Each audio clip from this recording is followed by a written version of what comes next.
BR Ambedkar జోహార్ BR Ambedkar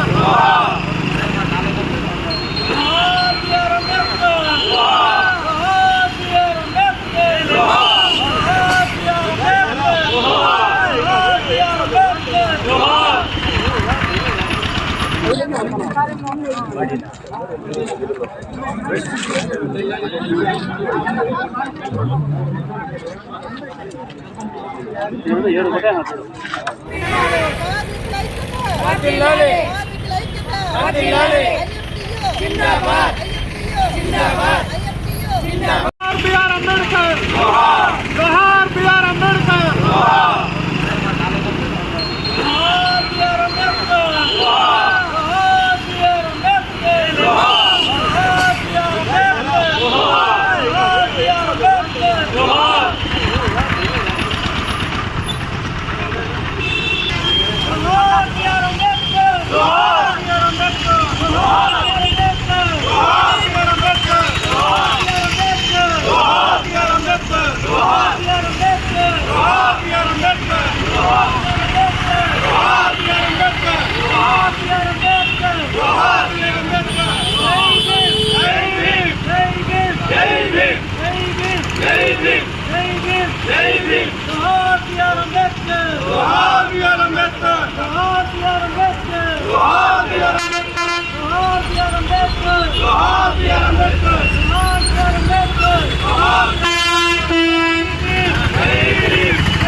YSR కుటుంబ సభ్యులకు కూడాను శుభాకాంక్షలు నమస్తులు.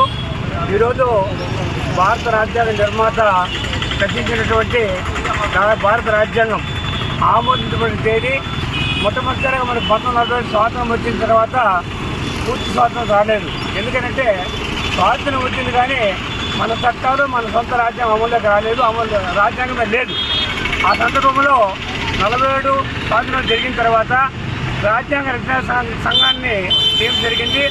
ఆ డ్రాఫ్టింగ్ కమిటీకి చైర్మన్గా డాక్టర్ బిఆర్ అంబేద్కర్ గారు నియమితులైనారు. ఆయన 1947 ఆగస్టు 10 తర్వాత ఏర్పాటు రాజ్యాంగ సంఘమును అనేక దేశాల నుంచి రాజ్యాంగం తెప్పించి వాటన్నిటి విశ్లేషణ చేసి భారతదేశానికి ప్రపంచంలోనే అతిపెద్ద లిఖిత రాజ్యాంగాన్ని రచన జరిగింది.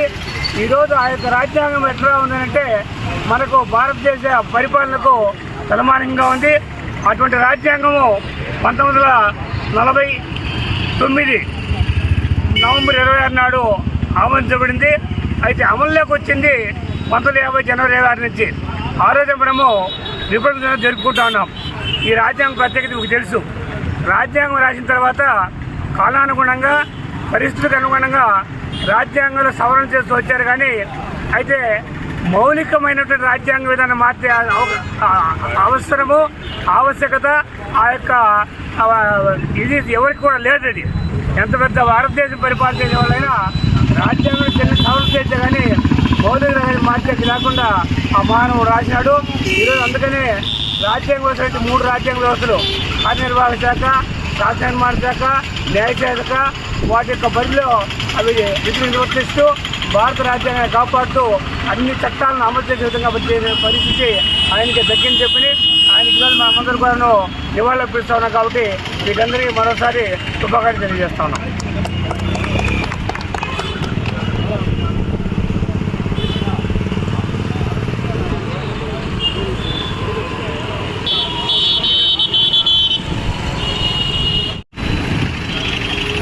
ఈరోజు భారతదేశానికి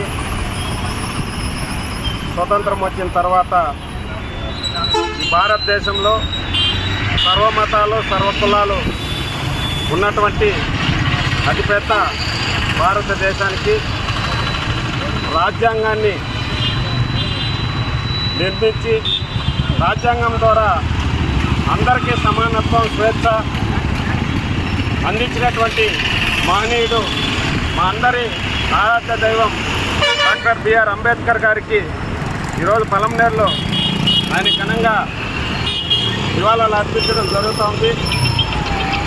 భారతదేశంలో ఉన్న అందరికీ కూడా అన్ని అన్ని హక్కులు పొందాలనేటువంటి ఆశయంతో అంబేద్కర్ గారు రాజ్యాంగాన్ని నిర్మిస్తే ఈరోజు దాన్ని కొంతమంది రాజకీయ స్వార్థానికి రాజ్యాంగాన్ని కూడా తుంగలో తొక్కి ఈరోజు ప్రజలకి చేరవలసినటువంటి చట్టాలను కానీ హక్కులను కానీ కాలరాస్తూ ఈరోజు మనం ఈ రాష్ట్రంలో కూటమి పరిపాలన కానీ రాష్ట్రంలో నడుస్తున్నటువంటి అరాచక శక్తుల యొక్క దౌర్జన్యాలను కానీ ఈరోజు బడుగు బలహీన వర్గాలందరూ కూడా వాళ్ళ నుంచి ఎన్నో అవమానాలు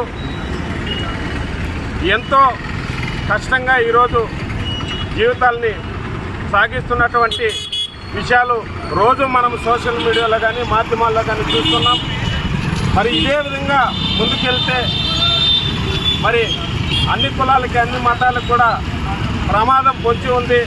కాబట్టి ఏదైతే అంబేద్కర్ గారు ఆ రోజు ఆయన అనుభవించినటువంటి అనుభవాలను కానీ ఇతర దేశాల్లో లేనటువంటి అంశాలను కూడా ఈ రాజ్యాంగంలో పొందుపరిచి ప్రజలకి చట్టాల పట్ల కానీ ప్రజలకు ప్రభుత్వాల పట్ల కానీ పూర్తి బాధ్యతతో ప్రజలకి సేవ చేసేటువంటి రాజ్యాంగాన్ని ఏదైతే పొందుపరిచారో ఆ హక్కుల్ని కాపాడుకోవడానికి ఆ రాజ్యాంగాన్ని కాపాడుకోవడానికి ఇప్పటికే 76 సంవత్సరాలు పూర్తయినా కానీ ఆ రాజ్యాంగాన్ని అదేవిధంగా ఆయన స్మృతులను కానీ మరి కొన్ని చోట్ల చూసాం. కొంతమంది దుష్ట శక్తులు అంబేద్కర్ విగ్రహాలను కొట్టడం, రాజ్యాంగాన్ని హేళనగా మాట్లాడడం, ఈ విధంగా కొంతమంది ఆయన స్మృతుల్ని కనుమరుగు చేసేటువంటి పద్ధతుల్లో ముందుకెళ్తున్నారు.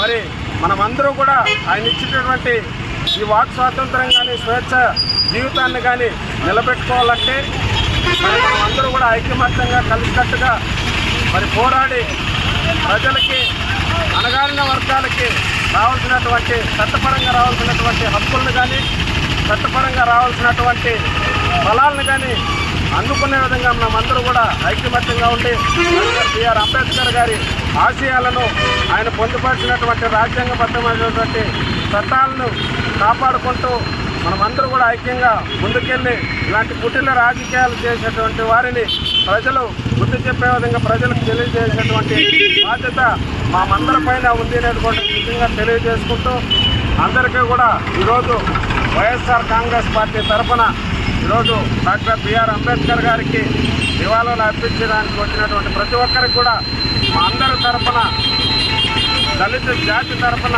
అందరికీ కూడా శుభాకాంక్షలు తెలియజేస్తున్నాం. జై భీమ్, జై బిఆర్ అంబేద్కర్.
నల్ల చట్టాలను కేంద్ర ప్రభుత్వం 3 నల్ల చట్టాలను కేంద్ర ప్రభుత్వం తీసుకొచ్చిన నల్ల చట్టాలను రైతులకు సంబంధించి కేంద్ర ప్రభుత్వం కామ్రేడ్స్, ఈరోజు ఎస్కేఎం కార్మిక సంఘాల ఐక్యవేదిక ఆధ్వర్యంలో దేశవ్యాప్తంగా ఈ యొక్క నిరసన ప్రదర్శనలు జరుగుతున్నాయి. అన్ని కలెక్టర్ల ఆఫీసుల దగ్గర ఈరోజు ఈ యొక్క కేంద్ర ప్రభుత్వం తీసుకొచ్చినటువంటి కార్మిక చట్టాలను రద్దు చేయాలని చెప్పి మొత్తం కూడా దేశవ్యాప్తంగా అన్ని కార్మిక సంఘాలు ఈ యొక్క ధర్నా కార్యక్రమంలో పాల్గొంటున్నారు. ముఖ్యంగా కార్మికులకు నష్టదాయకమైనటువంటి ఈ యొక్క లేబర్ కోడ్స్ను రద్దు చేయాలి, అలాగే వ్యవసాయ 3 నల్ల చట్టాలను రద్దు చేయాలని చెప్పి మేము అందరూ కూడా డిమాండ్ చేస్తున్నాము. ఈరోజు ఎన్నో పోరాటాల ఫలితంగా బ్రిటిష్ ప్రభుత్వం ఉన్నప్పటి నుంచి కూడా కార్మికులందరూ కలిసికట్టుగా ఈ యొక్క పని గంటల విధానాన్ని కానీ ఇతర కార్మికులకు అవసరమయ్యే అన్ని కార్మిక చట్టాలు ఇవన్నీ కూడా వాటి కోసం ఎన్నో పోరాటాలు చేసి సాధించుకున్నటువంటి ఇక కార్మిక చట్టాలు దాదాపు మొత్తం కూడా 44 కార్మిక చట్టాలని ఈ యొక్క కేంద్ర ప్రభుత్వం మొత్తం కూడా సవరించి 4 లేబర్ కోడ్లుగా చేసినటువంటి యొక్క ప్రభుత్వాన్ని మేము తీవ్రంగా ఖండిస్తున్నాము. ఎందుకంటే ఈ రోజు ఎన్నో పోరాటాల ఫలితంగా సాధించుకున్న వాటిని ఈ రోజు కట్టు బానిసలుగా ఇక కార్మిక వర్గాన్ని అందరినీ కూడా బానిసత్వంలోకి వెళ్ళగొట్టడానికి యొక్క ప్రభుత్వాలు చేస్తున్నాయి. కాబట్టి ఈ యొక్క నల్ల చట్టాలను వ్యతిరేకంగా ఉన్నటువంటి చట్టాలన్నీ కూడా రద్దు చేయాలని చెప్పి, నష్టదాయకమైనటువంటి ఈ యొక్క కార్మిక చట్టాలను వెంటనే రద్దు చేయాలని చెప్పి మేమంతా కూడా ఐఎఫ్టీ ఆధ్వర్యంలో ఈరోజు ధర్నా కార్యక్రమం నిర్వహిస్తున్నాము. కాబట్టి ఇవన్నీ కూడా రాబోయే రోజుల్లో ఈ రోజు రాష్ట్ర ప్రభుత్వం తీసుకొచ్చినటువంటి పని గంటలు జీవో నెంబరు 23ను కూడా రద్దు చేయాలని చెప్పి మేము కోరుతున్నాము. 8 గంటల పని దినాన్ని ఈ రోజు 12 గంటలకు పెంచింది ఈ యొక్క రాష్ట్ర ప్రభుత్వము. ఈరోజు రాష్ట్రంలో దేశంలో ఉన్నటువంటి కాంట్రాక్టు అవుట్ సోర్సింగ్ వీళ్ళందరినీ కూడా పర్మనెంట్ ఉద్యోగులకు గుర్తించాలని, కనీస వేతనాలు 26,000 రూపాయలు ఇవ్వాలని చెప్పి మేము ఈరోజు డిమాండ్ చేస్తున్నాము. కాబట్టి పెద్ద ఎత్తున కూడా దేశవ్యాప్తంగా ఎస్కేఎం ఆధ్వర్యంలో ఈరోజు మొత్తం నిరసన కార్యక్రమాలు చేపడుతున్నాము. కాబట్టి వెంటనే యొక్క కేంద్ర రాష్ట్ర ప్రభుత్వాలు ఈ తీసుకొచ్చినటువంటి కార్మిక వ్యతిరేక చట్టాలను రద్దు చేయాలని మేము డిమాండ్ చేస్తున్నాము. ఈ యొక్క కార్మిక చట్టాలను రద్దు చేయని పక్షంలో పెద్ద ఎత్తున మొత్తం దేశవ్యాప్తంగా కూడా ఇంకా ఉన్నటువంటి కార్మిక వర్గానంతా కూడా కలుపుకొని ఇంకా పెద్ద పోరాటాలు చేయడానికి ముందుంటామని చెప్పి నేను కోరుకుంటున్నాను.